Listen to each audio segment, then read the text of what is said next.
Hi guys, Ronnie here. Today I want to show you my new smart trainer, which is the Elite Drivo. That means the top of the line trainer from Elite.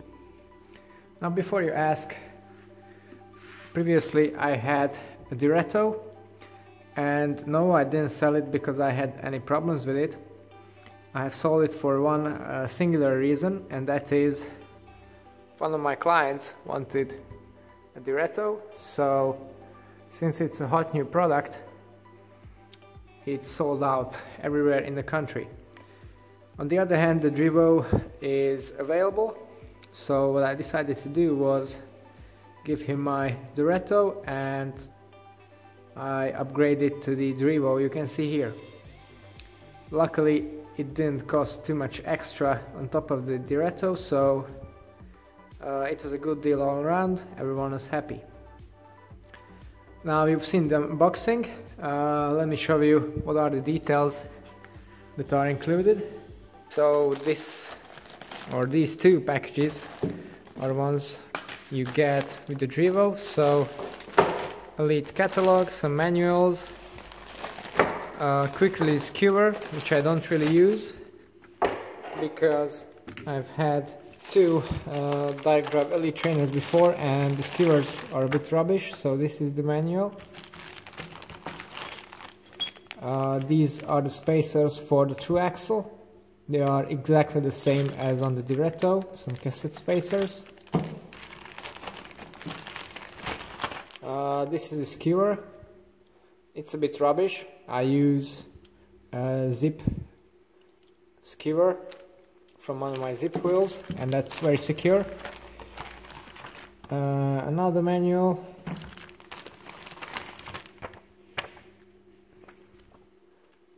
This is for the e-training software. This is a Sufferfest coupon. This is a lifetime e-training coupon, not used. I use Swift. These are basically all useless to me, and some other not very useful stuff. So this is what you get. So right now I have the quick release version set up, so I don't need any of these. Then this little box.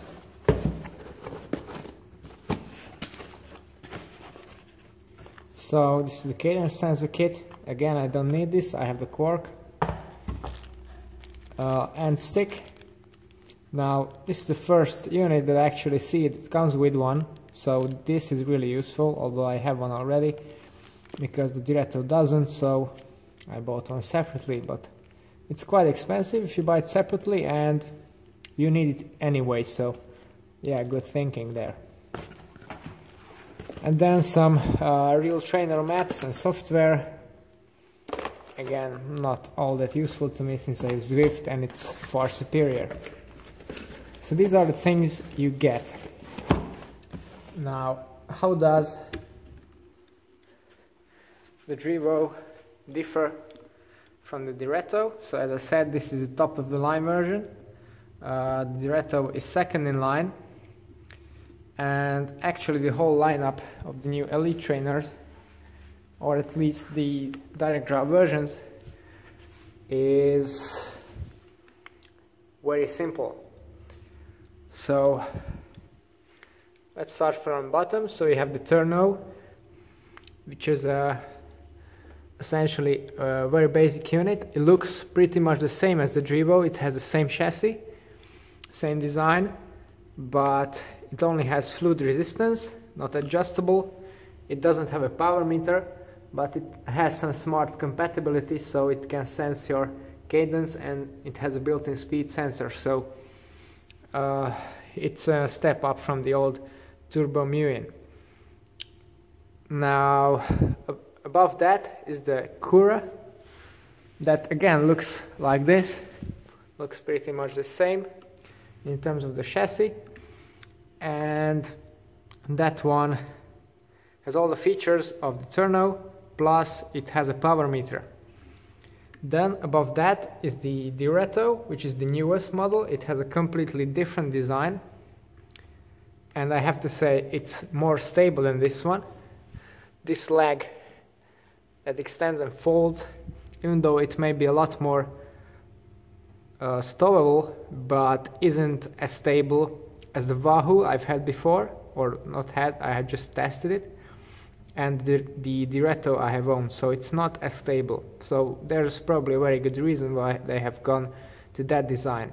On the other hand, as I said, these are much more stowable than the Drivo, which is enormous, and it's very tall as well. This, when you fold the leg, it comes up pretty small. You can see the box it came in, and it's not very large, although it's much heavier. I reckon it's at least 10 kilos heavier than the Drivo, so it's not something you want to haul around for races to warm up on, but luckily I have a solution coming for that.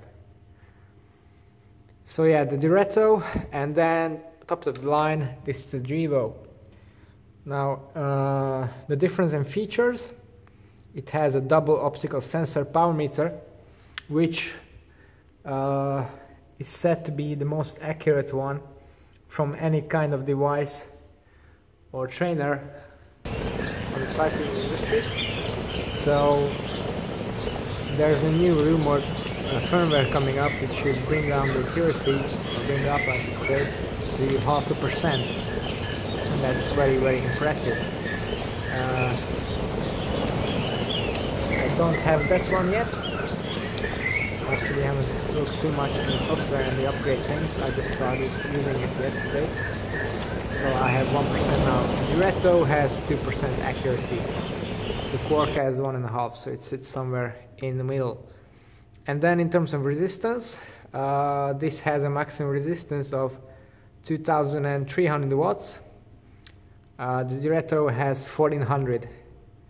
Now again, for me this feature isn't all that useful because my max sprint power outside is somewhere around 1100 watts, and I've seen some data from the Tour Down Under. Andrew Greipel put out, or peaked out at 1900, so there's no human being that can overpower this. So I don't really know why do they keep adding this much resistance to these units. The Tax Neo, for example, has 2500 if I'm right, and again I'm not entirely convinced that's necessary. But on the other hand, if for example you have a horse that can ride a bike, it has enough resistance for that. And then in terms of maximum gradient, the Drivo, could do 14%. This can do 23, I think, or 24. Again, not really useful because the highest gradient in Zwift, as far as I can remember, is 15%. So anyway, if new maps come in, it may come in handy. Now, I already started using it. The setup is very simple. You just fold the legs out.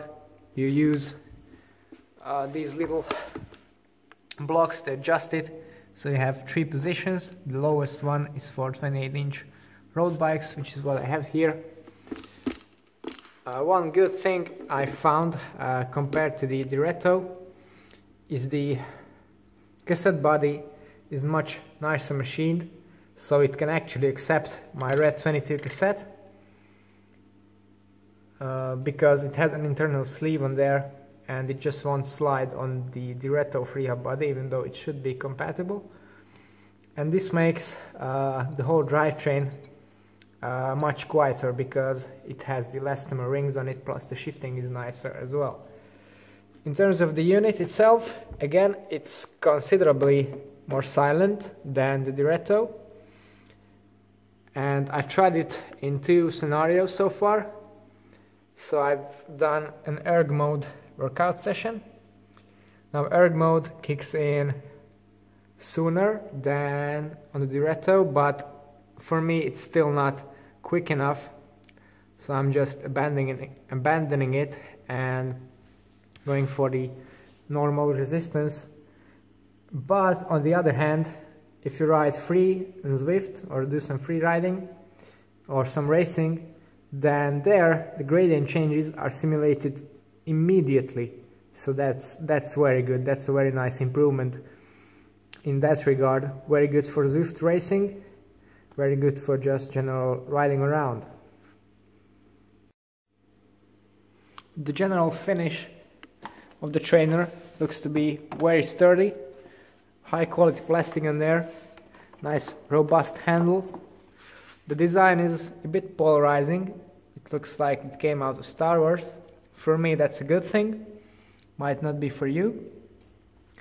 Not a neat feature, or it's just a minor thing over the Drivo, but that one has a very short power cord, and it goes somewhere in here, which is quite inconvenient and hard to reach. For this one you get a generous amount of power cord, so I've been able to tidy up my setup and my training room quite a lot, and it's nicely located at the back of the unit where you can actually reach it and see what you're doing. It also has this anti-unplugging little labyrinth for the cable, so really nice overall. As I said, stability is not as good as on the Drivo. I've tried doing some full-on sprints on there yesterday, and yeah, maybe it's because of the carpet as well. So the Drivo has tiny rubber feet underneath which are adjustable, so they dig into the carpet. These plastic feet just slide over it, so that might be the reason. So I will try it directly on the tiles as well to see how it goes. Okay, so I think these are the details that you need to know about the Drivo unit so far. To be honest, I'm quite happy with the change, but I'll be testing it a lot more in the coming days, and then if I have enough experiences, then I will also do a detailed comparison video between the two. So we'll see if the Drivo is actually worth it over the Drivo, which has excellent value, to be honest. Okay, so I think that's all for today. If you want to know more about my bike setups, my trainer setups, then don't forget to tune into the channel and subscribe. Thanks for watching, and see you next time.